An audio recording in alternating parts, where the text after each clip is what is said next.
Thôi.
Xin chào cả nhà, Gia Phú, Gia Mèo. Rất vui được chào đón cô chú anh chị và tất cả các bạn đã đến với PM Food Travel. Ngày hôm nay thì sau 2 năm tụi mình quay lại địa chỉ này là số 99 Bùi Minh Trực, phường 5, quận 8 để chia sẻ xe phá lấu vịt của chị Hạnh. Ở đây thì có hai bên bán phá lấu. Thì nhiều bạn thì cũng yêu thích cái xe của chị, cũng đã comment cho mình. Và cá nhân của mình thì cũng ăn hai bên thì mình cũng thích cái vị của bên chị hơn. Thì ngày hôm nay để cho mọi người hình dung rõ hơn về cái quá trình mà chị chuẩn bị, nên mình cũng đã xin phép chị để quay được cái quá trình đó. Chị Hạnh thì không có bán số lượng lớn giống như nói chung là chị Hạnh bán số lượng lớn ở trong ngày thôi, đủ để mà trang trải cái cuộc sống để nuôi bốn người con của mình. 2 năm trước thì mấy bạn còn chút xíu rồi, bây giờ mình thấy là bạn nào nấy cũng cao hết rồi. Rồi thôi mời cả nhà chúng ta cùng mà tìm hiểu xe phá lấu vịt của chị Hạnh nha. Đừng quên like, share cũng như là ấn nút subscribe. Cảm ơn cả nhà rất là nhiều. Nó hơi nhiều, khâu chế biến nó hơi nhiều cái thì nếu mà ai mà không có thích món phá lấu vịt đó thì mình đợi cái món hấp dẫn sau mình xem nha. Cảm ơn cả nhà rất là nhiều. Rồi xin giới thiệu với cả nhà, đây là chị Hạnh.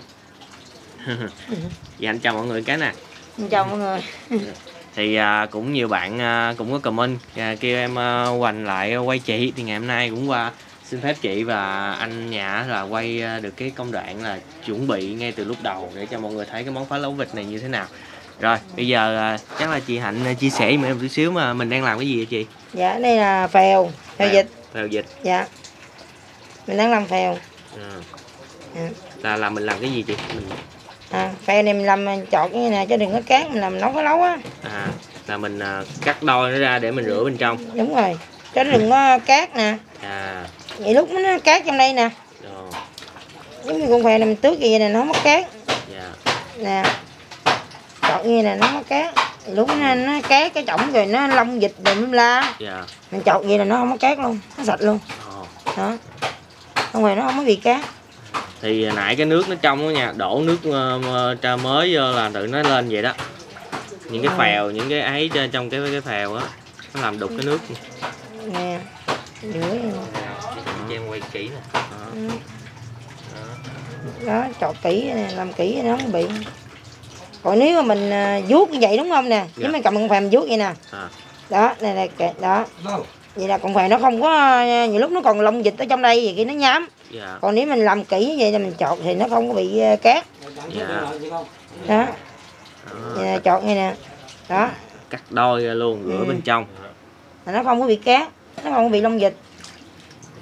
Rồi. Đây là mình đang làm sạch đầu hả chị? Dạ. Đây mình móc cái này ra nè. Móc cái đó là cái gì? Cái này cái hàm nó. Hàm. Cái hàm này nó sao? Nó nhớt cái đó phải móc sạch vậy nè. Đó. Thấy không? Đây nè. Ý đây là cuốn họng với cuốn mề. Cuốn mề. Đó, móc sạch cái đầu ngay nè, thấy không? Đó. Rồi mình bóp. Nặng ở trong mũi.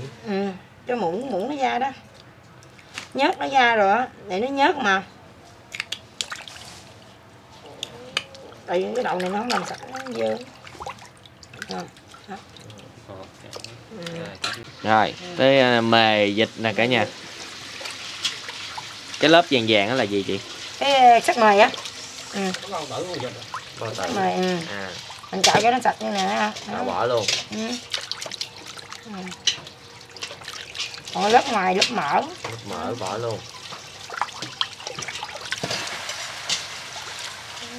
Là sao mình làm xong mấy cái này là mình có Trụng lại. trụng nữa hả chị? Trụng sôi rồi. Mình trụng lại xong rồi mình nó nấu lại nấu. Rửa muối cái nữa. Trụng xong. Không, cái đò lúc mà trụng là bỏ muối trụng luôn. Dạ. Bỏ muối trụng luôn. Vậy nó mới khử mùi hết. Nè. Tại vì cũng luộc nên la luộc yết rồi cũng luộc yết rồi. Dạ. Bỏ muối vô luôn, luộc vô luôn. Làm kỹ. Rồi. Chị làm sạch bọng rồi. Chị đang lấy cái gì ở trong ra? Phổi. Nè. Này là cúng mời nè. Cúng mời. Là mấy cái đó có bỏ hết. Bỏ chứ. Rồi. Đó. Sạch trong luôn. Mình chắc làm mờ hả bạn? Này thì không phải làm mờ rồi.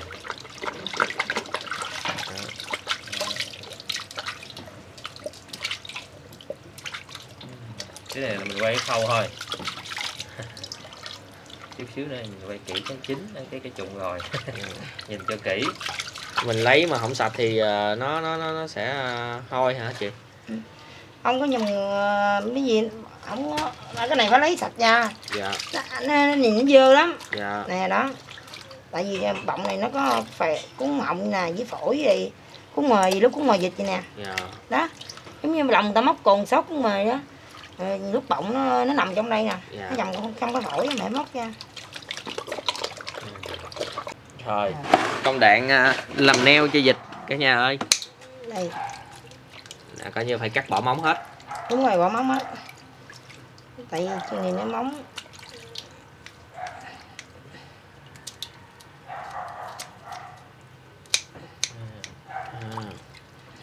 Đúng rồi, mình sao mình cắt bỏ hết chị? Em thấy cũng có nhiều nơi thì họ không có cắt hết.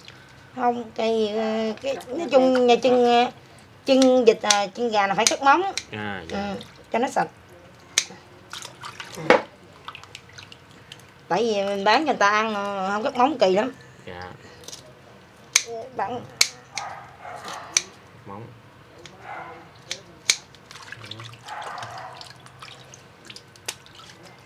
Mỗi ngày chị bán gì khoảng bao nhiêu con, tính ký hay tính con? nào chân ha. Không, tổng thể luôn. Ký không? Lộn xộn chắc ngày chừng 30 kg à. Mọi thứ 30-40 kg.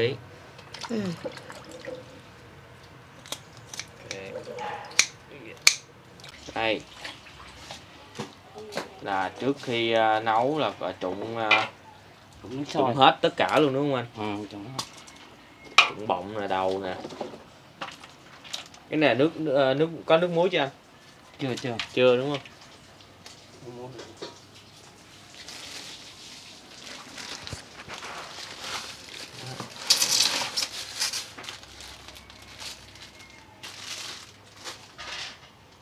Cũng chưa. Vịt thì phải trụng bao lâu anh? Nhanh à, trụng nó săn lại cái là đem ra. Dạ. Rồi vớt ra luôn.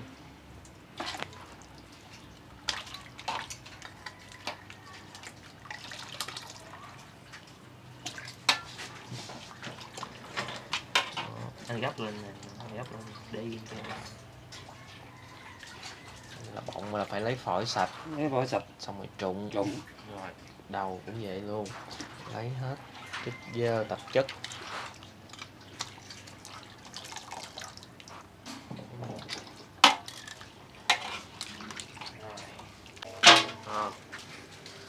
Có nấm quế nữa nè.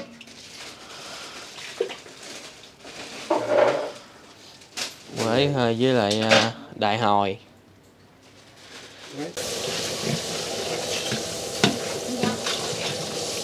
Cái mùi thơm lúc này giống cái mùi thơm cà ri. Nước dừa. Nguyên một trái dừa. Một trái nấu cho hết luôn hả chị? quá nhiều lắm. Nhiều trái.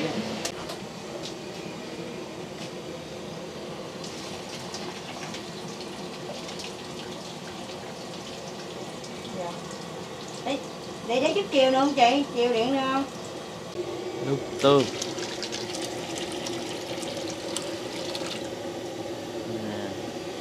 Nấu nửa bình, nấu nửa bình. Nửa bình chưa đủ. Bỏ vô là nghe cái mùi.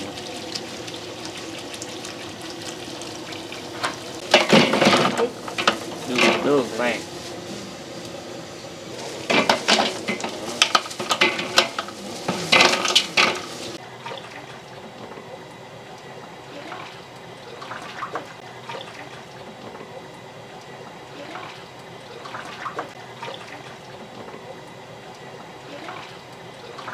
Rồi.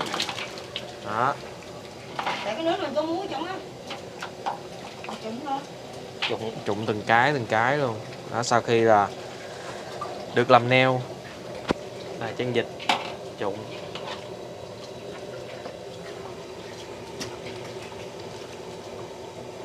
Nè, cận vô cho mọi người xem cái chân ha, sau khi được làm kỹ sạch sẽ. Cắt Cắt móng với cắt những cái phần da nó bị chai á cả nhà. Con vịt nó đi lẹp bẹp nhiều quá mà. Ít nước đâu mà. Để miếng nước vịt thôi. Bây giờ là cái này là nó gần chín nè, để khoảng 40 phút.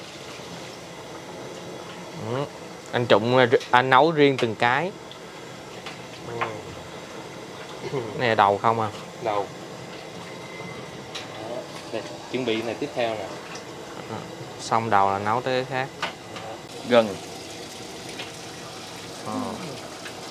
Mình không bỏ từ đầu hả? Tại sao Quên bỏ. Trời.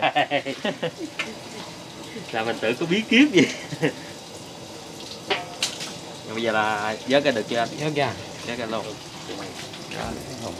Đây.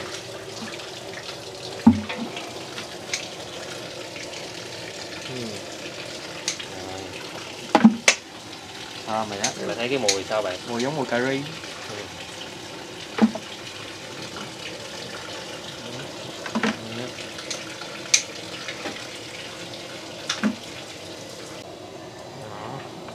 Cái này bây giờ là coi như là vậy là xong rồi đúng không anh? Vậy là xong rồi đó.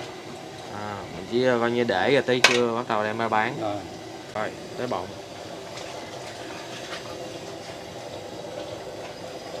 Bọng thì mình để bao lâu anh? Bọng mình luộc sơ rồi, nhanh lắm, chừng khoảng 5 phút à. Nấu 5 phút hả? Nấu 5 phút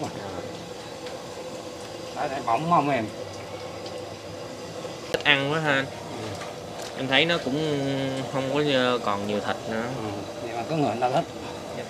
Gặm không xíu bách. Hồi đầu á, thì em tưởng là nấu cái này để cho nó có cái nước lèo nó ngọt nước giống như là nấu gà. Giờ luộc chân nào giờ để ra rửa lại bỏ vô nấu. Rửa lại thêm một lần nữa ha. Rửa lại thêm một lần nữa. Cái này nước thường thôi đúng không anh? Đúng rồi. Muối, rửa nước muối xong giờ luộc xong rồi em rửa thêm nước thường nữa.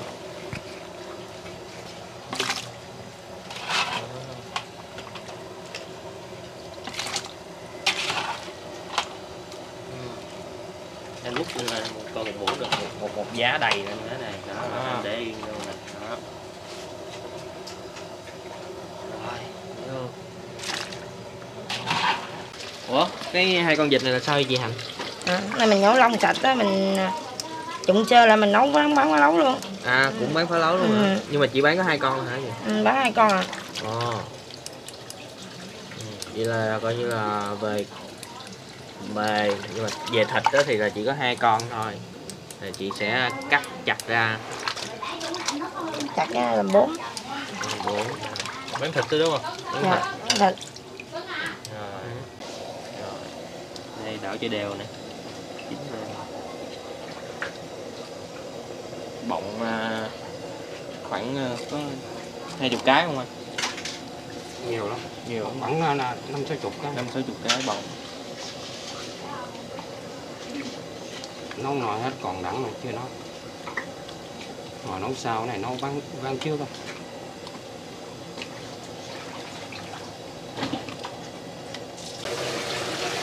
Bọng. Còn nhấp lên nữa nè, cho em coi cái gì đường ra đây. Đây, Mờ rồi. đó. Để anh gấp lên. Nó chín hết rồi. Đúng.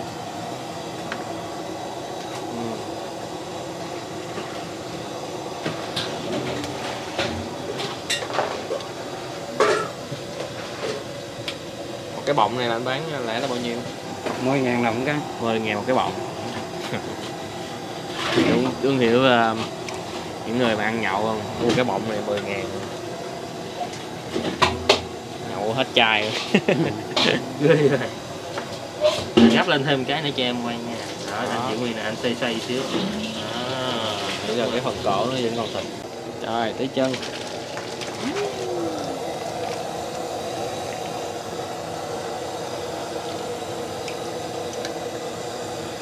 Rồi, chân này một cặp anh bán nhiêu? Cặp 5.000. 5.000 một cặp. Rồi, để tiếp chút bao nhiêu phút là anh sẽ vớt ra? 15 phút. 5 phút chân. Ok luôn. Vớt bớt đây. Cái này là dạ nhúng dẫu cho nó săn lại. Cái thịt. Nhúng săn vậy.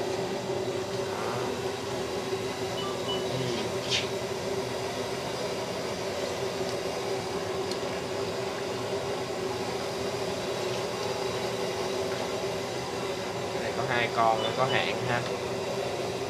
Ai tới sớm mà thường cái này chắc hết sớm ha. Đây ghê không? Vì cái cánh chân mau hết nhanh lắm.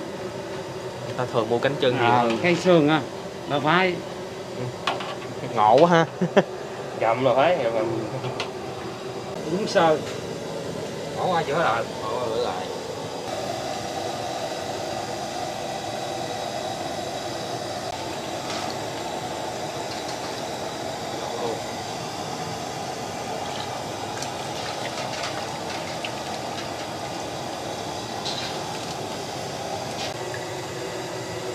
Mấy đồ ăn cực quá. Anh còn mơ mộng mấy đồ ăn không bạn? Còn chứ. Không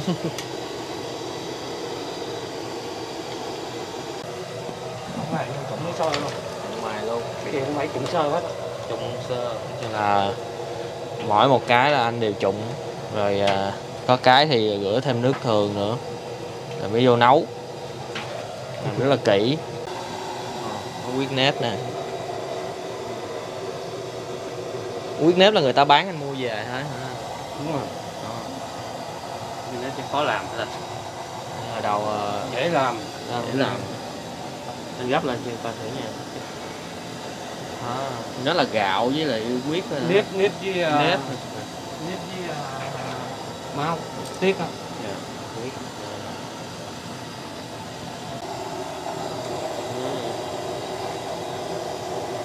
Chín giờ chân. Rồi ok. Dạ anh vớt cái này ra là anh nấu tới bài Cắt cánh vịt. cánh.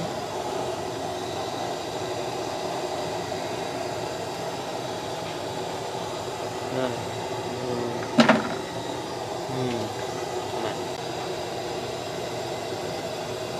Có luôn cái gà kìa thấy không? Vết nổi Vịt rồi lột.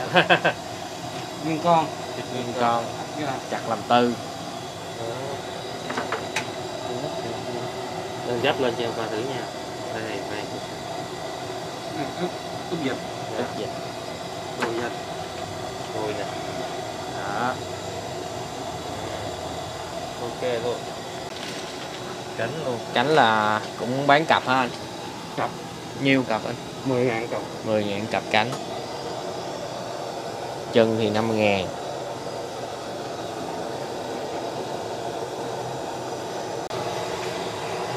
Vắt ra 9 gùi. Mở khâu mình xem chút chút. Rồi anh cứ bỏ vô đi à.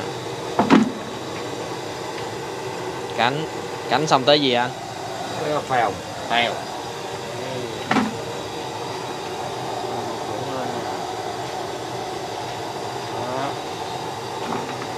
Mình không có ruột vịt ha. Ruột vịt là phèo đó. À ruột vịt là phèo đúng không? À, em cũng nghi mình cứ tưởng là nó là khác với cái ruột vịt. Rồi đó. Ruột vịt. Tại nó phèo á mình cứ nghĩ là nó là cái khác nữa. Để nhìn cũng nghi cái này ruột vịt rồi. Vậy ruột vịt với lạp vịt thì khác nhau chỗ nào? Thì đây cũng giống nhau đó. Người ta gọi là lạp. Rồi. Phèo. Lên một muỗng anh ơi. Về nhà. Rồi có cái gì út. Vô luôn. Xong rồi tới mề ha. Mề. Mề coi như là xong. Là anh sẽ phải nấu một nồi nước lèo khác hả? nêm nước lèo này. Nêm nước lèo. Hỏi là vậy nêm nào. Cua gò xong khói lắm.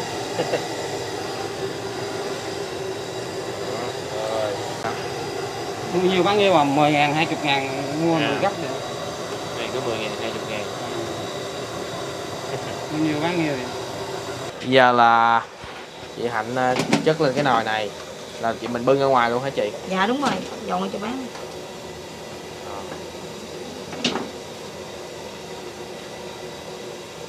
Cái nào đúng không ạ? Đánh. Sao chị lót thêm cái này hả? Lót cho nó được chín. Chín. Nó hỏi cái sầu nó này nó mới chín lên. Dạ. Hồi xưa không có lót thì lót với cái tư với cái nó mới chín đầu. À dạ. Ừ. Chứ là hồi trước rồi không có. Ừ, đúng rồi. Giờ lót. Bởi vì em mới thấy ủa tại nhớ nước lèo là cũng đổ đầy vô mà. Đúng rồi, cái xíu nước lèo là ta đổ vô. Đầu vịt. Đầu, Dạ. bọng, cánh. Không, méo nè.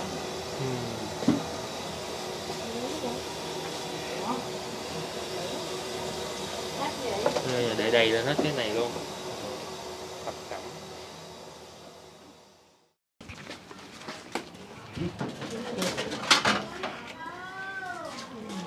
Rồi, nước mình đổ nước lèo luôn đúng không chị?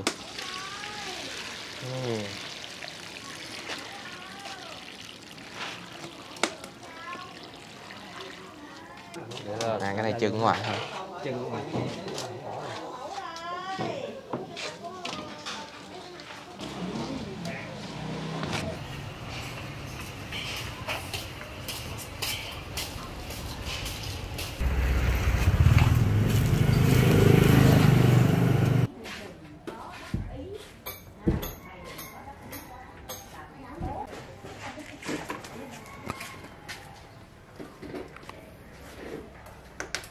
Ok, bây giờ chúng ta đã ra được cái vị trí của chị rồi, 99 Bùi Minh Trực nha cả nhà.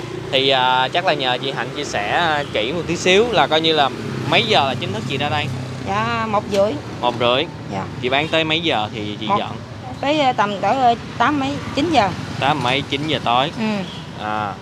Không có ngày nào chị nghỉ hết đúng không? Dạ không. Chỉ có 30 Tết nghe. Nhưng mà hồi nãy thì em có nghe và Phú có nghe ở cả nhà thì là coi như là bây giờ chị Hạnh là không có bán thường xuyên. Dạ, Là đúng chị rồi. phải đi làm hả? Dạ đúng rồi. Chị làm gì? Làm vịt á, làm gà á. Là chị làm ở chỗ khác là những cái vịt gà là chị làm ở đó là chị đem về luôn á. Đúng rồi, dạ. Dạ thì khi mọi người tới đây nếu mà mọi người không có thấy chị Hạnh đó thì sẽ có bé con của chị, một bé nữa với lại một anh bán ha. Rồi bây giờ giá từng cái lại cho chính xác nè. Cái đầu tiên là cái gì chị? Lòng 20.000 một bộ. 20.000 là một bộ lòng. Mời với gan với về ruột mà tại bữa nay không có kịp, không có kịp. Dạ. Ừ. Rồi tiếp. Đùi 50.000 một cái. Đùi 50.000. Ức là 60.000 một miếng. 60.000 một miếng. Quý nếp 20.000 một ổ. 20.000 một miếng. Ừ. Nửa miếng. Một ổ vậy nè. Ổ về 20. Đúng rồi, Dạ. gấp lên Chị vậy. có bán nửa miếng không? Nửa miếng 10.000. Nửa miếng 10.000. Ừ. Ruột đó là một phần 10.000 20. Một phần 10.000 20. Đó. Muốn mua nhiêu cũng bán. Dạ, hiện nay chị bán mang đi thôi nha cả nhà ơi. Rồi. Còn đầu á, đầu là 15.000 cái. 15.000. Ừ. Bọng là 10.000. Bọng là 10.000. Cánh này 5.000 một cái. Cánh 5.000 một cái. Đây, đang quay đó. Dạ. Chân là 5.000 một cặp. Chân 5.000 cặp. Còn huyết này là 3 cục 5.000. 3 cục 5.000 huyết. Rồi đó. Ok.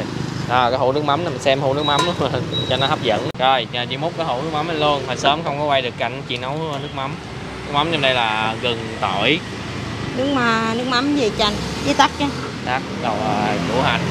Đúng rồi. Rồi đó. Bây giờ ăn sao không biết sao luôn nè. Cắm. Bây giờ quá trời thứ luôn nè. Bây giờ chắc là lấy phải có thịt đi hả? Mình thì không ăn cổ với bọng rồi. Chắc lấy thịt nè với bề với cái ruột. Đó. Với 5.000 huyết. Rồi, chị cắt đi.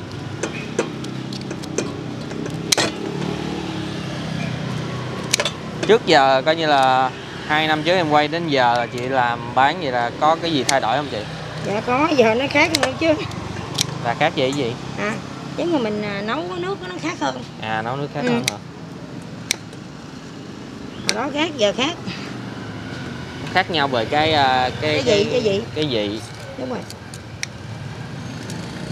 Rồi đùi, lòng, có mề rồi đúng không? Đúng rồi. Rồi là 10.000 này, cái này nói chung giá từ 5.000 cả nhà. Bao nhiêu có bán hết đó. Má đó giờ từ 5.000, 5.000 quyết. Rồi 3 viên 3 cục. cắt ra lấy viên. Là 3 cục bự vậy luôn đúng không? 5.000 hả chị? Rồi chị cắt đôi ra đi. Cái đầu cái bọng là phải ăn nó lâu lắm, mình ăn mấy này cho nó lẹ cả nhà ơi. Không có ăn nhậu nữa, không có chơi đầu với cánh với lại bọng. Rồi vô. Rồi chị có múc đi. Mừng đi chị. Tổng cái này của em nhiêu ta chị nhớ không? 100.000. Thôi đâu tới 7 50 60 rồi 80.000 thôi. 80.000. Là bán đúng cho khách cũng vậy luôn đúng không chị? Không, cái này là khác, còn khách là khác. Cái này là sao? Nếu mà tính khách này, cái này là 80. Thì nãy em mua 10.000. 85.000, nói chung là khách là 85.000. Dạ. Dễ được hơn 5.000. Tại nãy mình mua không có nói giá đó. Nói chung cứ mua nhiêu thì mọi người cứ mua nhiêu nói bấy nhiêu. Có giá hết rồi. Chứ đừng có mua theo tô của tôi ăn nha. Cái này có giá rồi.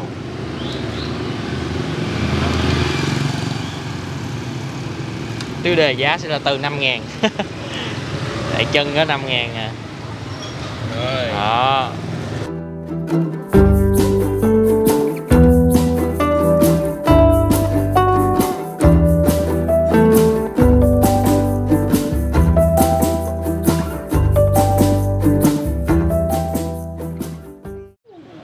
Ok, tụi mình xin mời cả nhà, cô chú anh chị và tất cả các bạn chúng ta cùng thưởng thức phá lấu bịch. Giờ húp cái nước trước nha.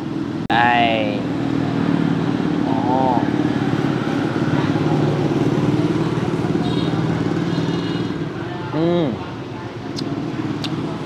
Nước đậm vị rồi. Nhưng mà rất là vừa, không có quá ngọt quá mặn. Đi nó trôi tuột xuống cổ mình luôn. Có một điều thì nó hơi bị nhược một điểm tí là tức là chị nãy giờ mọi người thấy thì cái đầu hành nó sẽ hơi sống nha, không có chín, cho nên nếu mà mọi người thích chín thì mình về mình làm lại nóng. Cái lòng nữa dài dài rồi. Lòng này á thì ăn nó sẽ có một chút đắng, có một chút đắng đắng nha, rồi chấm vô mà ăn ngon không? Giòn dai sật.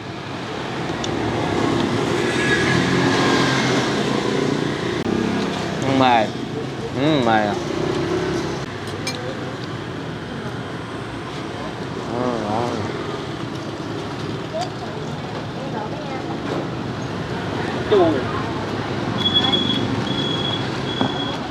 Sao? Giòn sật sạch.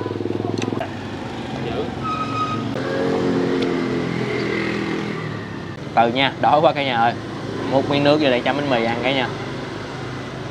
Cũng tại mình nói chung là bữa giờ cũng có một số bạn thắc mắc về cái vấn đề mình quay khâu chế biến như vậy nè, thì mình cũng chia sẻ luôn là lúc trước là tụi mình có quay rồi, nhưng mà do là cái số lượng mà lúc trước mình mỗi ngày mỗi ra clip á, thì nên mình không có đủ thời gian để mình quay cái cận những cái việc mà cái quá trình chế biến để cho mọi người hiểu rõ hơn về quán, chứ không phải là mình chưa làm. Với lại một phần là nếu mà mọi người có xem các chương trình đài truyền hình đó thì gần như cái format quay nó về ẩm thực thì nó giống nhau thôi, nhưng mà tụi mình thì quay kỹ hơn, mọi người có thể thấy là những hình ảnh những cận những cái đồ ăn như vậy, đúng không? Đó. Giờ qua cái mùa dịch này thì tụi mình cũng nâng cái chất lượng clip lên để cho mọi người xem nó hấp dẫn hơn.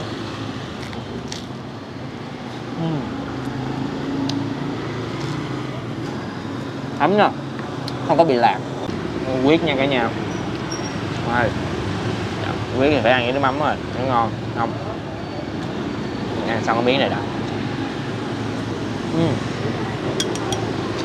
Cái nước mắm á, cả nhà mọi người chấm ngập vô, nước mắm chị làm ăn rất là ok luôn, rất thơm. thơm gừng, thơm hành, rất là mình biểu diễn từ chiêu của mình hay xài á, húp nước mắm húp như mình đúng không? Ui kinh khủng quá. Ôi ôi ôi. Chúng ta là nước mắm rất là vừa vị. Ok, mình xử chùm cuối nha cả nhà. Cái đùi đó, chấm nè.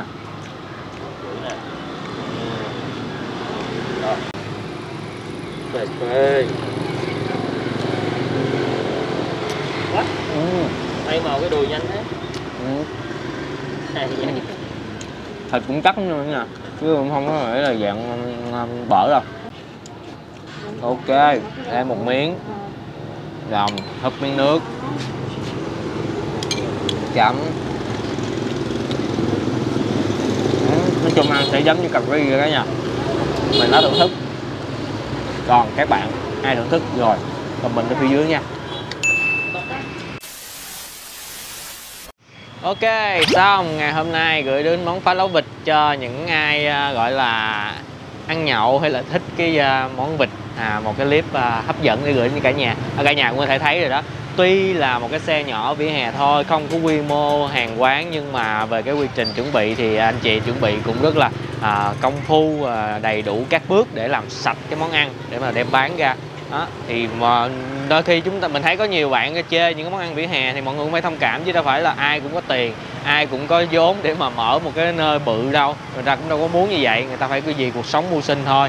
Thì ai mà đã từng ăn phá lấu vịt ở những nơi khác thì sau khi có ăn của chị đó thì để mình bình luận ở phía dưới cho mình cảm nhận nha.